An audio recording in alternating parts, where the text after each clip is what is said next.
Have you ever wanted to be the first to know if aliens really exist? Well, with Nebula, you can be! Nebula is the streaming service that's home to It's Probably Not Aliens, as well as our YouTube channels.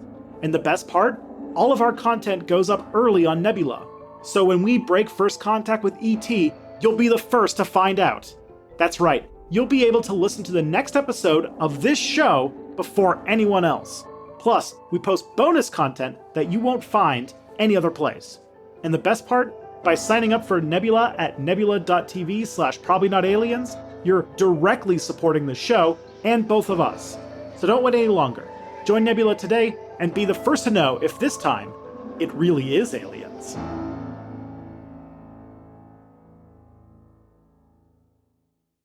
Hey everyone, normally we like to do a little bit of a cold open here, but this one is going to have a little bit of some sensitive topics to talk about. So if you are sensitive to discussions of schizophrenia, then just a little warning. We'll talk about that later on in the show.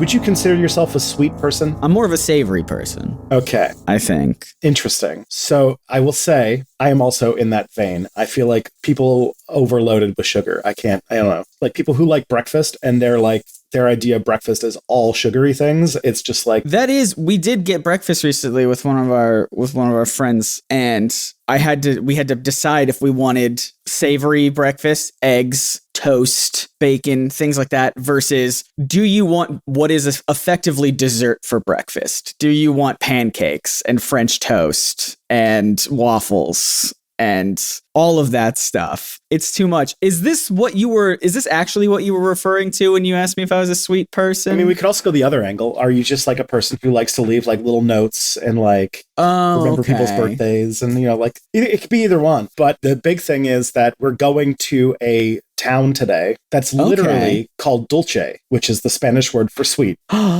Amazing. I used to get that. Is it actually pronounced Dulce though? Because here's the thing. I used to go to, when I lived in Texas, there was a Starbucks nearby and I would go there basically every day to write, because I was like a cliche, you bring your laptop into Starbucks and you write there all day. Had your little beret. I had a little beret, as I do, and I would order some iced coffee, just some regular iced coffee with what I thought was pronounced cinnamon dolce, but they would always correct me and say, yeah, we'll get you some cinnamon dulce.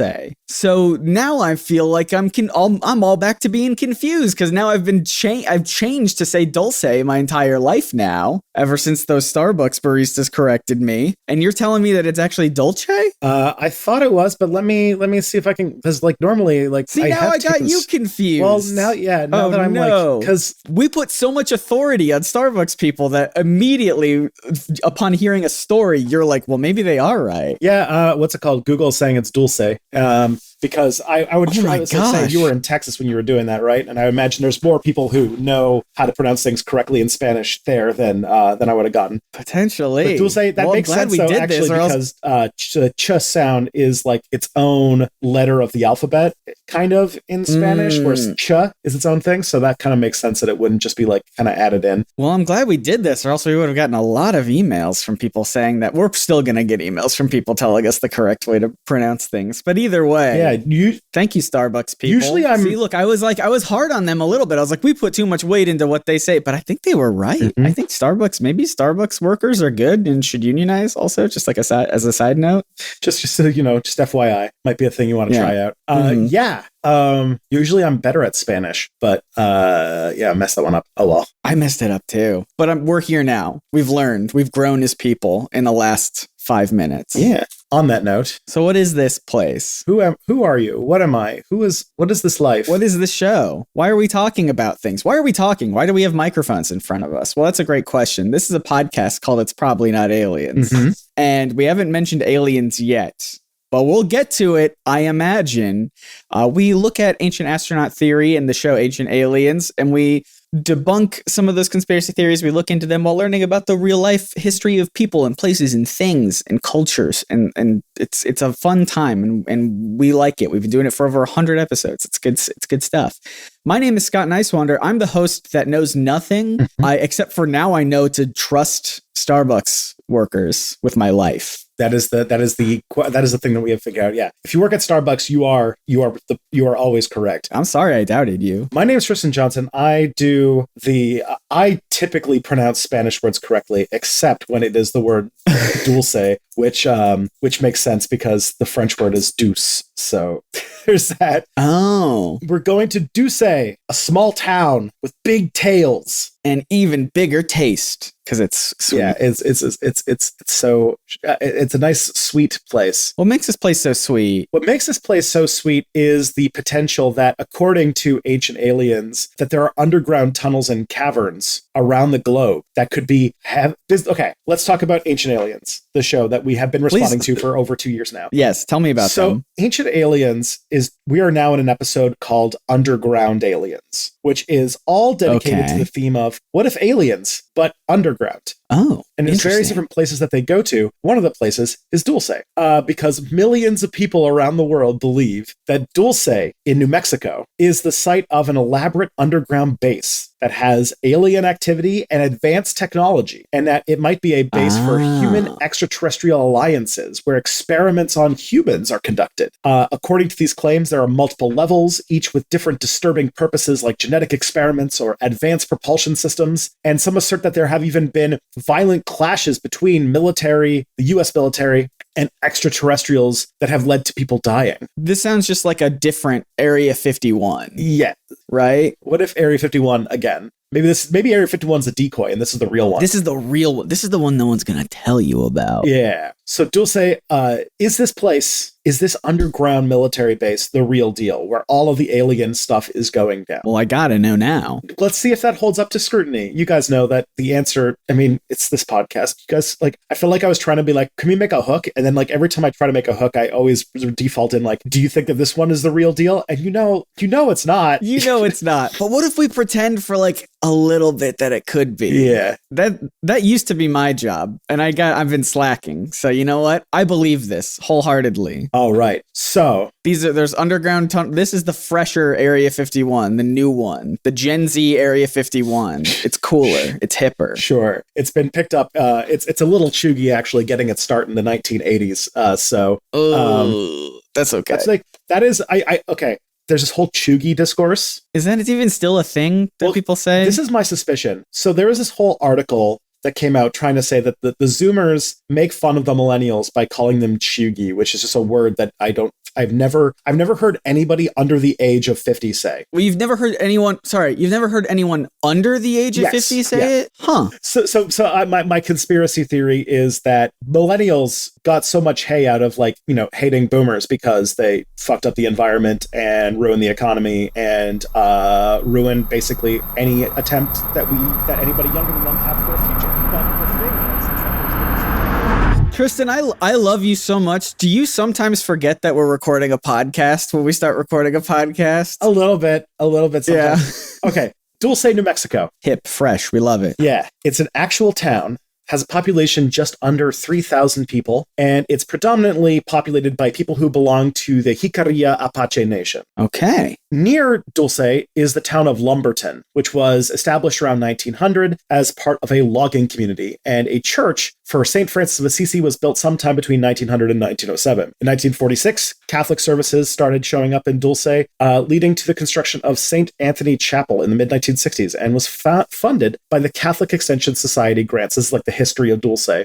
Today, Dulce is a significant community for the Jicarilla Apache people, which is comparable to, if you want an example, for the Navajo Nation, Window Rock. It's a newer community that started developing in the 1960s. Residents were encouraged to settle there to allow for oil development in rural areas. Interesting. The town does have a mixed population, including Jicarilla Apaches, other tribal members, and also non-Native Americans. So we're deep in Native country in America. Gotcha. The Jicarilla are a group of Eastern Apaches that are residing in New Mexico. They speak an Athabascan language. Jicarilla Jicarilla comes from Mexican Spanish meaning little basket, which refers to the small baskets they use as drinking vessels. And historically, they lived a semi-nomadic lifestyle in the Sangre de Cristo Mountains in the plains of southern Colorado and northern New Mexico, hunting, gathering, and they faced significant hardships in the 1800s and 1900s because of, can you guess what might have caused their issues in that time? I mean, I'm sure there's a lot of things, but was this when there was like a very specific president who was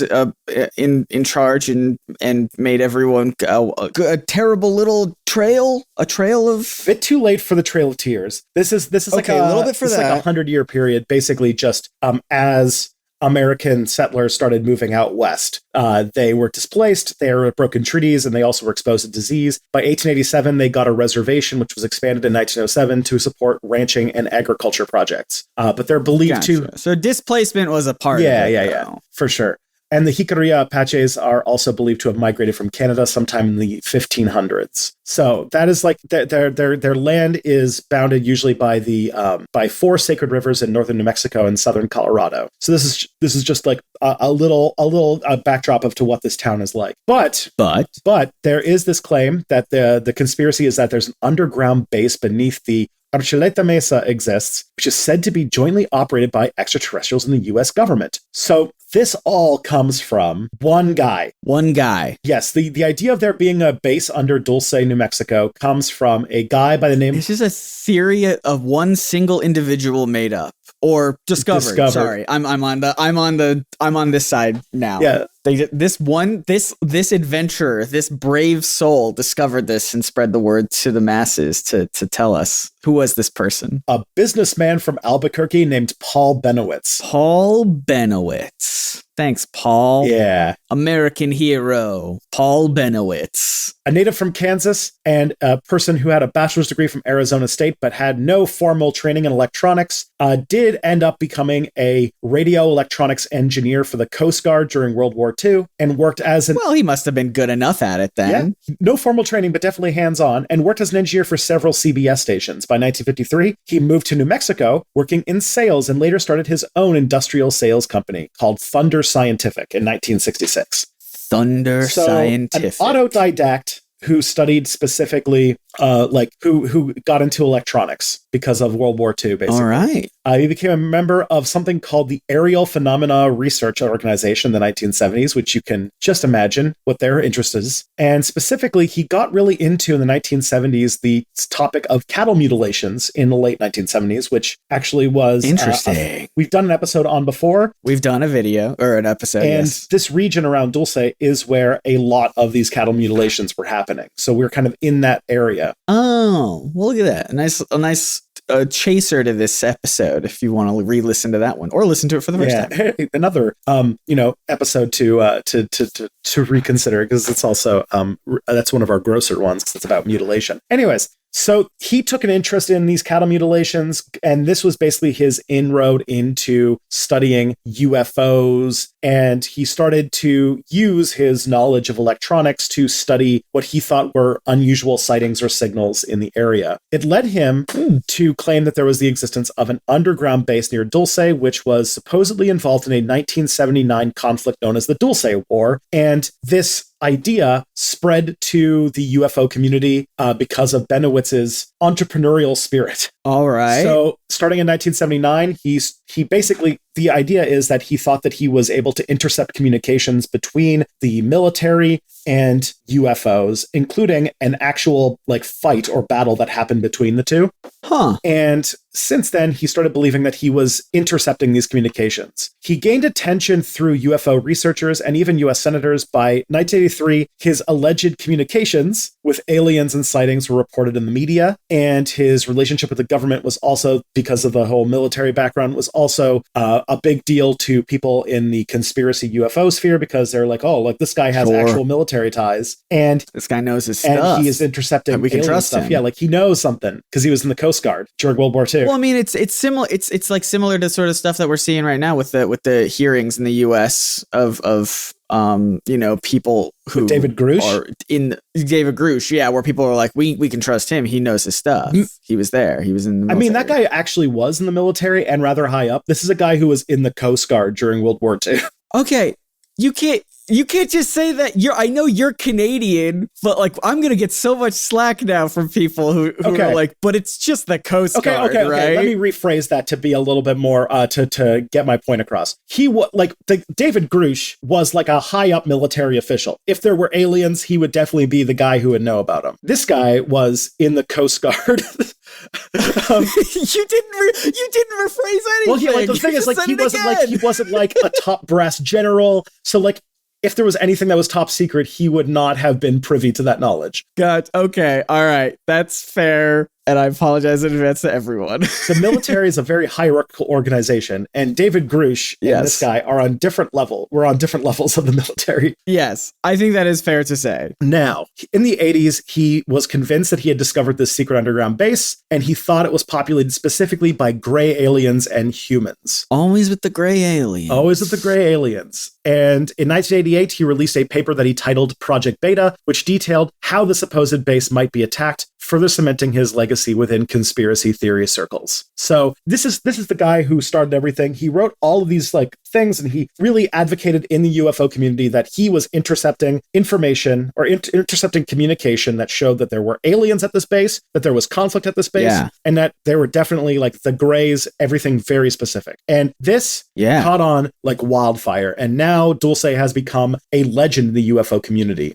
Another person who also helped bring it out was a guy named John Lear, who was the son of the founder of Learjet, which I think is fun. Okay. And he also was an aviator and pilot for the CIA during Vietnam and became an influential conspiracy theorist in the 1980s. In 87, Lear claimed that on Paranet that the US government had contacts with extraterrestrials and used popular films to frame them as benign, quote-unquote, space brothers. He also described the secret government committee Majestic 12, which I feel like could be its own video or own episode in and of itself. Episode of this. What is Paranet? In the 90s is when, like, you know, the World Wide Web came online, where there was the internet as we know it today, where everything was connected together in one big thing. Before the World Wide Web really took hold, there were still things like the internet, but they were not the way that you would think of them today. Like, they were not all unified under one network. It wasn't a World Wide Web. Yeah, so like there were a lot of like random Usenet groups or BBSs, like random forums and stuff like that. But in order to contact them, you had to know the number of the modem that you were hooking up to, and people would just set them up themselves. So you would have to use like phone lines to communicate. But people who invested the money for servers to do that, early adopters and such, would take that on and they would watch it, or they would be able to communicate. It was very dangerous. It was interesting, but also dangerous, because this was also a thing that white supremacists used to connect with each other. But I also imagine that people in the paranormal and stuff like that also got into it, because this was a time when people who were really into computers were, into their niche interests, right? Like, normal, well-adjusted people. Nerds. No, yeah, they were nerds. They were nerds at that time. Yeah. So that makes sense. So it's just a bunch of nerds talking about UFO stuff potentially. Yeah. On before the World Wide Web. Yeah, exactly. Majestic 12, if I remember correctly, is another like well-known UFO conspiracy theory. Yeah, it's another one. It's an entire other topic in and of itself. We'll have to talk about that at some point. Subscribe. This is when we would be like, like and subscribe if you want to hear us do more of that. Stuff, you want to hear us cover that topic. Mm-hmm. So Lear thought Lear alleged that the government has been for the last 40 years covering up UFOs, including the recovery of flying saucers and government-sanctioned alien abductions. He claimed that human mutilations occurred and referred to the altercation at Dulce base that led to the human casualties. So Lear claims that there was this mix of existing conspiracy theories and integrated Paul Benowitz's narrative into his work. And despite like heavy criticism of Benowitz's claims, it influenced UFO conspiracy discourse. So Lear was like a big shot in the UFO space. Sure. And he latched on to Benowitz's claims and integrated it into his greater claim that there was this long government cover-up of UFOs, starting with basically Roswell. Gotcha. So we're taking different ideas, we're merging them together. Precisely. Make one big idea. Yes, exactly. The other thing, too, that gave it a little bit more credence is that this was during the Cold War, and in the area, there were underground missile installations. So there were some military-ish installation. No, there were some military installations. They were mostly missile silos, which are basically places where they just sit and, tend to a nuclear bomb in case they ever need to destroy the entire world. To this day, that still happens. To this day, there's still like these bases all over America, especially in like the big flat states where there's just these bases where two guys sit down in a room, or girls, or non-binaries. The military is inclusive now, where they sit there waiting for orders from Washington to blow up everything. And it's so badly maintained. There's this whole thing about America's nuclear arsenal, about how it's bad. Like how not only are the missiles poorly maintained, like there's this whole book called Command and Control by Eric Schlosser that like goes into like how there's been several incidents where like just like technical errors happened with the nuclear weapons. Like they use very outdated technology kind of intentionally to prevent like hacking and stuff like that. Hacking and stuff. But it also means that like there's times where like in shockingly modern days, there's still like punch cards and stuff involved in the nuclear arsenal. And sometimes that leads to bugs. Like one time there was a missile that fired its retro rockets while in the silo, which is just like, not good, because they're all basically like just like not rockets ready to shoot off to anywhere in the world. Right. Mm-hmm. So those things happen all the time. But also because like the job of being the person who babies one of these nuclear bombs is, you could imagine, extremely boring. There's been a bit of a lapse in diligence in these. Yeah, there's been people who like fall asleep during it. There's been people who like leave doors open and like unlocked and things like that. The most famous story was that there was a time where a pizza delivery guy showed up at one of these places and the door was unlocked and the people running the place were asleep. Pizza delivery guy could have caused some mayhem. Oh man, if that guy just must have been like, if I wanted to get into the history books, I could do that right now. I could do it. Yeah. But these are all man-made atrocities and horrors beyond my comprehension. What about the aliens? True. Man, you're the one keeping me on track today. This is like the major thing about like anyways, like the military was there in that area. As we know, the American Southwest has a lot of federal land, a lot of military bases, everything. So it's not insane to think that there's going to be a military presence in this region. Mm-hmm. But the extreme natures have also been described as fairly implausible. Like, for example, a political scientist by the name of Michael Barkun has written on the concept of conspiracy theories, including the lore surrounding the underground base in Dulce. And in the context, he studied the Dulce story in the context of ufology, suggesting that the Cold War underground installations in the area provided a plausibility to the rumors and made the legend attractive for those interested in UFOs. But the more outlandish claims, such as experiments on abductees and firefights between them, are what he described as, and I love this quote, well outside even the most far-fetched reports of secret underground bases. He also not having any of it. Yeah, he also reported in his book that this built on the idea that there were cattle mutilations in the area, which checks out with the story that we went with. And he began to report in the night, and which started in the mid 1970s, and then sort of peaked with like as the cattle mutilations seemed to like precede the starting to claim that there's like secret bases there. Mm-hmm. So you can see the sort of through line of how people started buying into it and built the legend and given its credibility. And also, Barkin noted that by the early 1980s, the Colorado-New Mexico border region, where Dulce is located, had become a significant hotspot for reports of cattle mutilations and UFO sightings, which then gave the Dulce-based legend even more mystique. Also, as this started to become more and more popular and ufologists started getting more and more into the story, then local residents started reporting unexplained sightings, but again, all without conclusive evidence. I want to get in on this story. I've seen stuff. Talk to me, local resident, Scott Nicewander. Yeah. And it got even further, it got even more credibility because people like the Jicarilla Apache Nation, specifically under the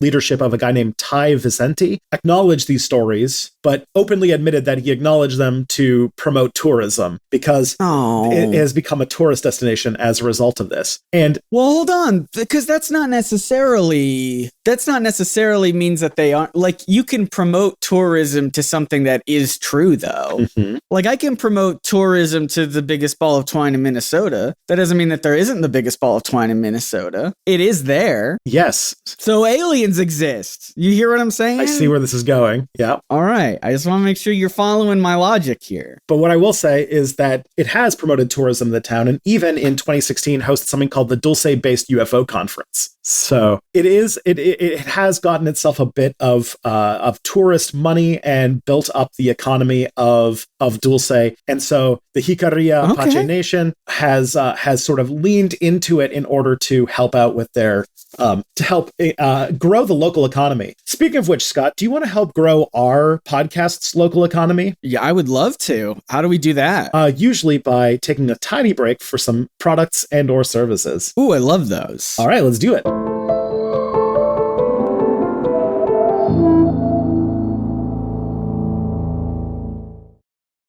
Hey, we're back. We're back. Dulce. So what's the truth about the claims about Dulce? Is this a secret underground base full of aliens? What's the sweet, sweet truth? You see what I did there? So Thank you. It's primarily pushed by people like Paul Benowitz. The conspiracy is primarily rooted in the accounts of Paul Benowitz, who's been discredited by the scientific community, mainly because of one thing that I neglected to mention throughout this so far. And that is that at a certain point in his life, Paul Benowitz was diagnosed with a condition known as paranoid schizophrenia. And that's where things get a little bit more complicated here. So paranoid schizophrenia is a subtype of schizophrenia that is primarily characterized by delusions and specifically suspicions that increase during the course of the illness. Paranoid schizophrenia would, so it's a serious mental illness. It's probably say that like as far as mental illnesses go, it's probably considered one of the most serious ones that you can have. Yeah. And it can cause individuals to experience delusions and hallucinations. It can lead to distorted perceptions of reality. And also it specifically causes an inability to have insight into your own mental state. You end up having psychotic breaks, hallucinations, delusions, but also you're not aware that you're having them. Benowitz was diagnosed with paranoid schizophrenia, and it probably is like all of his claims about intercepting communications and such like that seem much more likely to be a result of him having psychotic breaks or delusions rather than actually intercepting alien communications. Because paranoid schizophrenia causes something called functional impairment, which affects a lot of different, it damages a lot of their ability to do things. And it means that a lot of people who have paranoid schizophrenia have trouble holding on to jobs and getting things like disability compensation. Individuals with paranoid schizophrenia have a difficult time functioning in everyday life and struggle to maintain employment and social relationships. And so as a result of their delusions. So that's the main part of like why these claims all come from one person who is diagnosed with an extremely serious mental illness that is specifically linked to having delusions and paranoia, which then got latched onto by the UFO community and taken seriously. And I'll get into why that's a problem later when I decide to make you sad. Great. Love that. I'm glad we're bringing back that section. Yeah. Somebody, when we were together, didn't you say that like either it was like Emily who said it was like a necessary part of the show or something like that? It was Emily. Emily said it was that we should bring it back. She was like, that's a good part of the show. The part where Tristan makes you sad. I'm glad Emily is my ally in this. My Emily is very like SEO, like marketing branded, and so she's like, that is a part. That's a section of your podcast. That's a part you gotta capitalize on that. Okay, I'll take it.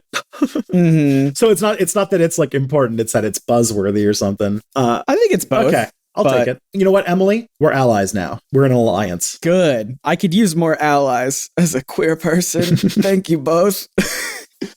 Tristan finally decided to be an ally. Yeah, just now. just starting right now. Right until this moment, I was the hugest homophobe on the planet, but I decided to change my mind because Emily decided that I don't know. This is getting very strange. Anyways, there's another aspect also to this that makes the Dulce base myth a little bit more of a problem, which is that it's very similar to something called the Shaver Mystery, which was a science fiction narrative that featured malevolent beings in spaceships. It was a science fiction story from the mid-1940s about malevolent subterranean beings who pilot disc-shaped spaceships. It was written by a guy named Richard S. Shaver, who rose to prominence in the science fiction world in the 40s with stories about underground civilizations and ancient astronauts. Hey, Tristan, we can't just gloss over the fact that his name is Dick Shaver. Dick Shaver? Mm-hmm. Dick Shaver. Now, there's a guy who needs to be sponsored by Manscaped. This guy brought to you by Manscaped. Yep. Dick Shaver. Man, I'm so sorry to everyone named Richard, but that is how I'm going to. Anytime I see a name Richard something, I will always check to see if it's funnier to say it with Dick, whatever your last name is. Or the inverse. One of my favorite jokes of all time was a comedian on Twitter, or a comedian on TikTok by the name of Violet, who just said once, "Eat a bag of Richards." And I loved it so much. To the point where I think it to myself like 1,000 times a day. Okay. That's really good. So the Shaver mystery and the Dulce myth have subterranean beings who are believed to be working with humans on advanced technology and experiments. Great. They also have underground tunnels and secret bases hidden from the public. They also have drawn heavy media attention and have been the subject of books, television shows, and conferences. And they're both, fiction, like both probably fiction, because they're both like the same thing. Can I say this? I've not mentioned superhero stuff in a while on this podcast, and I feel like I have been slacking a little bit. The MCU currently is in this sort of like limbo state of what are they going to do with the Fantastic Four? There's really been no announcements here and there. And I've always been pretty firm that I think it should be like a period piece set in like the 60s or wherever, just in the past, all about not Doctor Doom, but Mole Man and the underground, the subterranean people that he commands. Mm-hmm. And like this feels like they've already done Eternals, which is basically ancient alien. It's ancient astronaut theory, right? Eternals is literally just inspired by aliens. Right? It's literally inspired by Chariots of the Gods. And it's like, if they're going to just do that, let's go all out and just let's take this underground caverns, subterranean civilizations and things like that, put a little Fantastic Four in there, and you've got a fun little period piece sci-fi thriller, I think. I'm just saying it could work. That's my piece.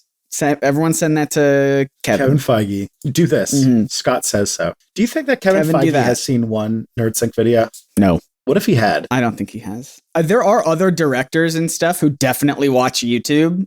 Not my stuff. Kevin's a producer. I don't think he cares what other people think. I think he's just like, I'm gonna do whatever makes money. Hey, I don't know if he actually even likes comic books. I think he likes comic books. I don't know. I met him once very briefly. Oh yeah? How'd that go? Like literally 5 seconds where we passed each other and I was like, oh, hey, this was like back in 2015. I was just like, you're doing great. At the time he was. MCU 2015? Good stuff. Top of its game. Yeah. That was like when Civil War just came out. I was like, this is good stuff. I like it. It's good. Anyway, that's all. And he just said thanks. That's the only interaction we had. So. All right. Maybe, do you want to have another conversation with him now that he did that interview where he was like, we didn't realize that television shows require writers. Yeah, now I've got some notes, Kevin. I actually do have a lot of notes about how you're running things, more so than I did like 8 years ago. You gotta, I don't know, man. Maybe you gotta just put people in charge of TV shows. Have people run a show. Maybe like a showrunner, perhaps. That'd be wild. I have a theory, and that is that maybe the thing that makes comic books great isn't that they're just a bunch of flashy special effects reels, but also that they have writers that have things they want to do. Whoa. And it might be that you should slow down. maybe movies should be more than a bunch of special effects driven scenes with some brief narrative connective tissue and some tie-ins to future franchises. Maybe there's more to movies than that. No, I think movies are a way to try out new technologies that will make it in the long run cheaper to make movies. I think that's what it is. Speaking of which, SAG-AFTRA just got a deal. Woo! So good job. Yeah. Good job, strikes. Good job, strikes and unions. We love it. There's a lot of like labor politics in this episode randomly. We talked about Starbucks and this and yeah. Okay, so the other thing too is that so there's a lot of similarities between the Dulce base tales and this science fiction story from the 40s, which is interesting. Furthermore, the Dulce myth has had itself perpetuated over time by the people who live in Dulce because it's a tourist destination and also gets a lot of clicks in the media. So ufologists and conspiracy theorists visit the town to investigate the claims of this base. There's also an annual Dulce base UFO conference, although it seems like the last one that ever happened was in 2016. And it has been the subject of books, television shows, and documentaries that get more and more attention to the area and bring in more tourism. It's also been linked to other claims of the paranormal.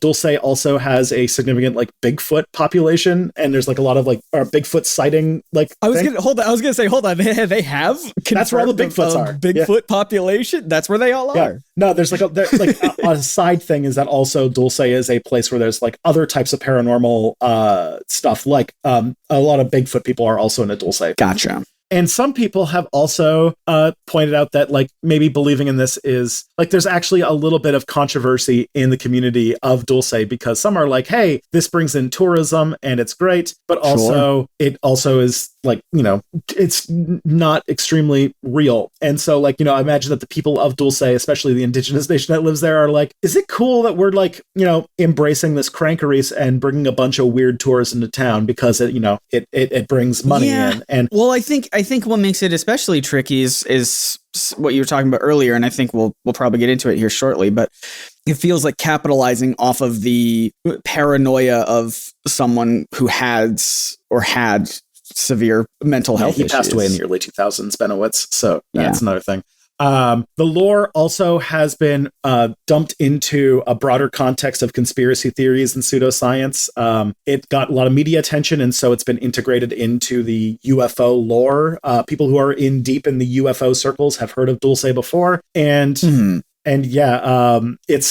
it's just like a sort of fabric of unproven assertions. And again, this is where the big problem comes in, is that, and this is the part that I kind of got mad about it. So the Dulce myth is big in UFO circles, and it got picked up by people who use it for stories. But again, it all comes back to Paul Benowitz's story. And the big thing that really kind of got me angry is that belief in conspiracy theories that have their sources that come from things like the delusions of people suffering from something like paranoid schizophrenia can be extremely harmful to people who have mental health issues and for having an empathic understanding of these conditions. It can be so a lot of times, like schizophrenia is one of the symptoms of schizophrenia is delusional thinking.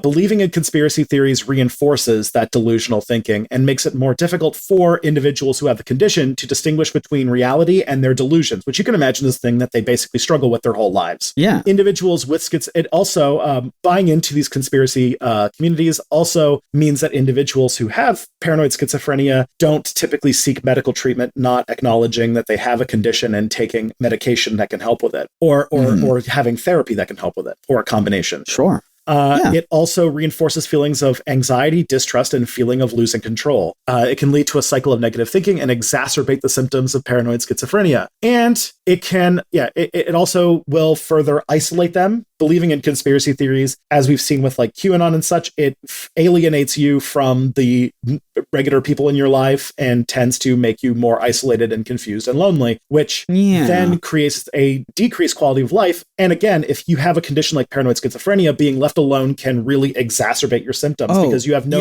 person to keep you in check. I can only imagine. Yeah, that would make it feel like it would make it worse. Yeah, can you imagine? Like, I'm trying to like put it in here because I wanted to make sure that this is done. Like, imagine a condition where you constantly have to second guess whether or not what you are seeing or hearing is real.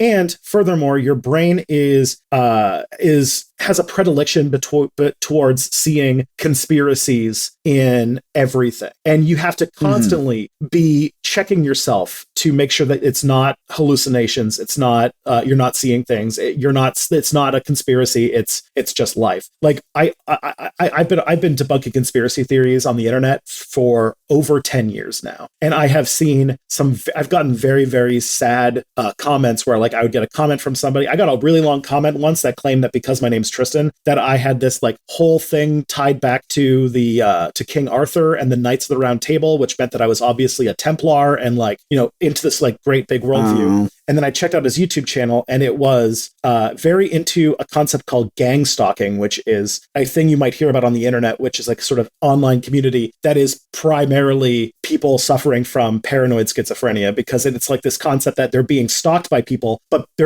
because it's not one person following them, they're being stalked by a gang of people. And so like this guy had like videos of him like going out and filming cars and stuff like that to try and keep things. And I'm just like, this person's life is extremely tragic. And if you don't have a support network or you get the treatment for these conditions, you can imagine that this will ruin your life. And then imagine taking that and turning someone's experiences with that sort of condition into a tourist trap, or just like just buying into, like, you imagine like legitimizing the delusions, and like that can further prevent people from seeking therapy or getting the help they need. Furthermore, I would also argue on the other angle is that as like this story gets exposed, one of the things that I was primarily worried about when I realized that was going to be the discovery, that was the crux of this this episode, was that again, and the media and a lot of portrayals of people with paranoid schizophrenia do this, which is that we further stereotype and stigmatize people who have not only paranoid schizophrenia, but other mental health issues, especially ones that have delusions as part of them. And I think that like this results that like for example, I worried that by like, talking about this subject, that we would be in a situation where we're reinforcing the idea that people with mental health issues might not be capable of making rational thinking, or that they can't be trusted.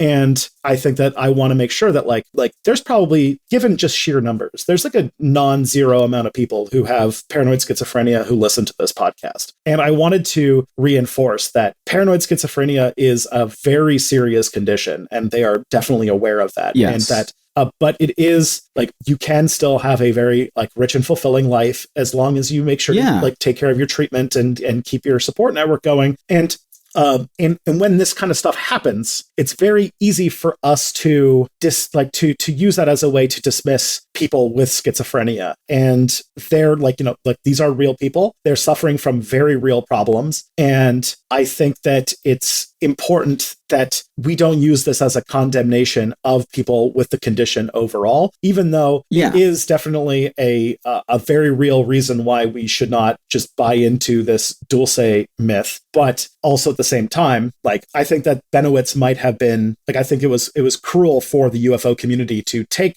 somebody's like private psychological crisis and turn it into part of this overall narrative that they're trying to build. And conspiracy communities are rife with this, because as you can imagine, conspiracy communities and people who suffer from delusions, like mental illnesses that come with delusions, are fairly high overlaps. And this part, it's very much like we haven't talked about on this show yet, about how conspiracy communities, especially in like UFO spaces, like just do that I do like draw in people with these conditions and typically push them away from the treatment that they need. Yeah. Well, and it's tricky too, because like it feels like we're trying to balance two things, right? On one hand, you don't want to fully jump in and believe and support and further exacerbate these, any sort of paranoia and delusions and things. But on the other hand, like you were saying, you don't want to immediately dismiss someone just because they have a condition like the schizophrenia and say that everything that they see and believe is not real. And so it's one of those, it's like a tricky sort of balance where like, I have a good example. For more of a more common mental condition. So I used to like, there's a lot of people out there who have depression and anxiety. I think like almost a quarter of people have depression. I think anxiety also way more common. And at least half of the people on this podcast. Yeah. And you can tell that like, I don't have depression, but I do tend to get anxiety from time to time. Oh, I got both, baby. And you can understand then if that somebody who cares about you would not just believe on the surface when you say things, especially things about yourself that come from those periods. Like, that if you are close to somebody with anxiety or with depression, that they are prone to having thought processes that are not based in reality. And it's your job really to help ground them and bring them back from that place. And Paul Benowitz, it seems, did not have somebody to pull him back from that place. And furthermore, so it would be like if you have depression and use like, I'm worthless, everything I do is terrible. And then somebody from another community comes in and is like, you are worthless, you are terrible. And you can imagine just how damaging that could be to somebody who is struggling with like depression or anxiety. But instead, if their condition is not depression or anxiety, but the fact that they have like literally like hallucinations and see malicious intent behind everything, that could be way, way worse. Yeah, that makes perfect sense to me. As a person who, we talked about it in a couple weeks back, where all of my technology started dying, my camera and my computer. I was in one of the worst spots of my recent life mentally, and if I didn't have a support system of friends and my wife and even my family reaching out to me to make sure that I was okay. If I didn't have that, I would be I don't know how I would have, gone through that without all those people trying to help me and pull me up and make sure that my self-talk wasn't as bad as I was making it out to be. So I think that's a really good example. Yeah, it's and as somebody who has an XY chromosome and somebody who is left-handed and somebody who has ADHD, I had many of the risk factors for schizophrenia. And I didn't know left-handed was a part of it. These are all correlational, but Gotcha. just schizophrenia is very much like it's like a problem with like the architecture of your brain. Like it's very gotcha. It's physical in a lot of ways, and so and a lot of those are signs that your brain isn't wired normally like everybody else's. Yeah. So those can all be risk factors. Luckily, nobody in my family has it, and symptoms tend to show up when you're in your early 20s. So that hasn't happened. So I'm lucky on that front. But well, you're still young. You're still in your 20s. It could happen. I mean, we just got to keep out for it. You have a birthday coming up. What are you gonna be? 22? As this releases, my birthday was a couple weeks ago, and I am 35. Fair enough. So, but yeah, like going back, like this not only would hurt the people who are having their delusions legitimized rather than, brought back from them. But furthermore, it then spreads this idea, like as these stories get like unearthed and, debunked, it then builds this whole stigmatization against people who have this condition, which I think makes things even worse, because I think like even to this day, like I think that when I bring up the term paranoid schizophrenia, like it even unconsciously brings up all sorts of illusions and thought processes. Like there's always the idea that people with paranoid schizophrenia commit do like horrible crimes when they're more likely to be the victim of abuse and crimes than actually committing them, and like all sorts of things. Like there's a lot of talk about, and this is the other thing too that I also want to bring up, is just like we talk a lot about mental illness in our current we're very aware of mental illness these days, but very often it's about the more common conditions, things like depression and anxiety that like again like a quarter of people have.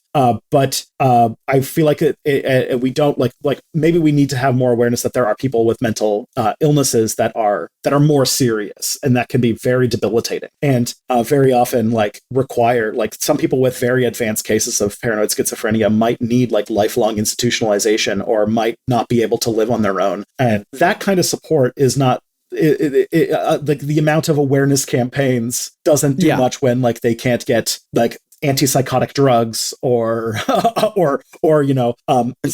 like psychotherapy that like beyond just like seeing a therapist once a week, but like going to like an institution or to like have like regular daily things to keep you on I was about to say on brand. Free drugs. Tristan is saying free drugs for everyone. Look, I have my ADHD medication is so expensive, and that's just ADHD, a thing that I've been dealing with my entire life without medication, with unknowingly.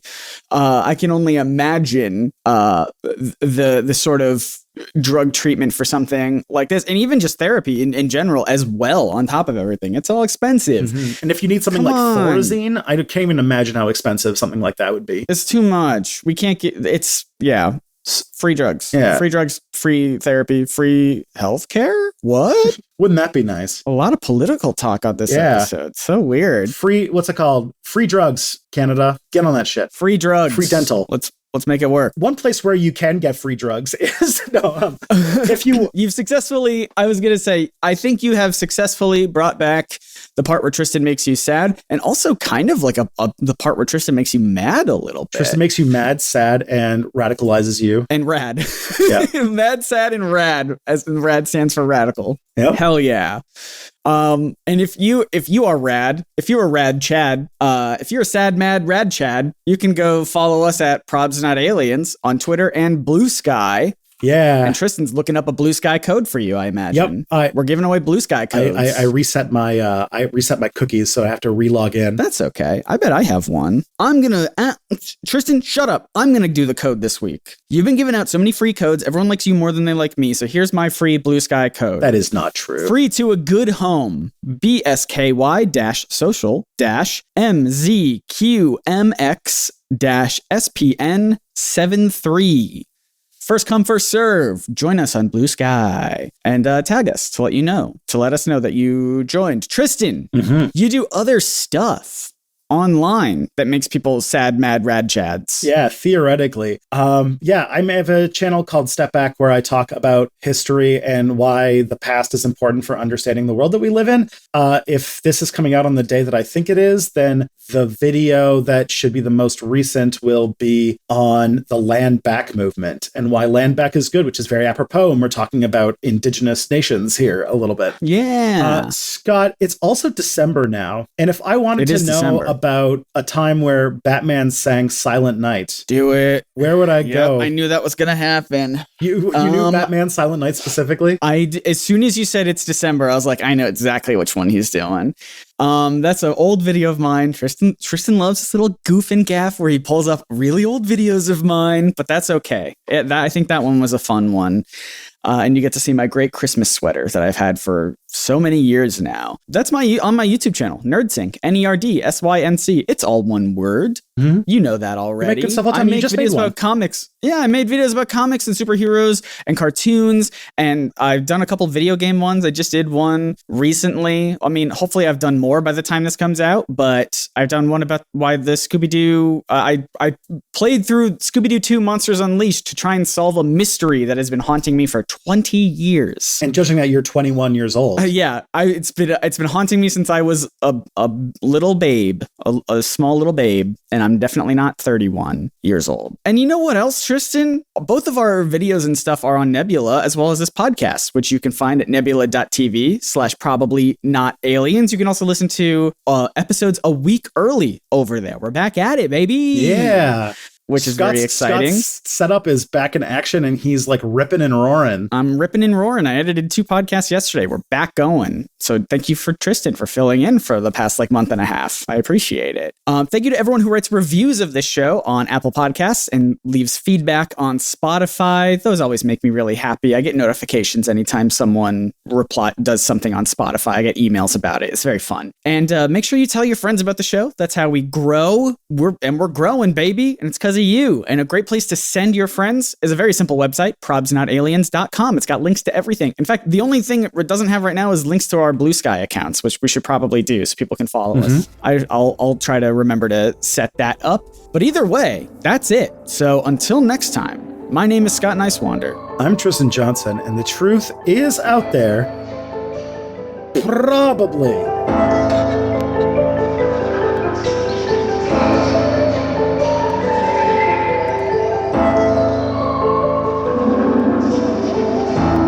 Can I say that was sweet? Oh, that was Dulce. That was Dulce. That was Dulce de leche. Yummy, yummy.